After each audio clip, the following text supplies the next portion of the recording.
So the first thing is get hold of your Android phone, and after you do that, go to the Play Store directly. Here you need to look for a specific application called Disk Digger Photo Recovery. So you could go ahead and install that, and after you install it, you need to open the application. This is going to allow you to search for photos that were recently deleted and photos that were deleted long ago.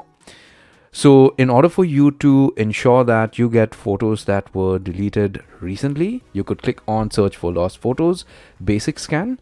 And if you want to go ahead and look for long lost photos, you need to go for full scan, in which you need to do a route. You just do a basic scan, click on search for lost photos, get directed to this page, and you may just get a pop-up. You click on OK to give access to the gallery and media for your phone, and you get directed to this page. And these were actually the photos and videos that I had deleted, I think maybe a week back or so, whatever it is, and I am able to get that recovered through this application.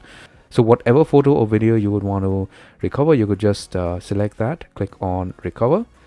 Then you are going to get a pop-up like this to save the photo either to Dropbox or Google Drive or any other cloud servers, or you could save the file to a custom location on your device, or you could also upload the files to an FTP or SFTP server.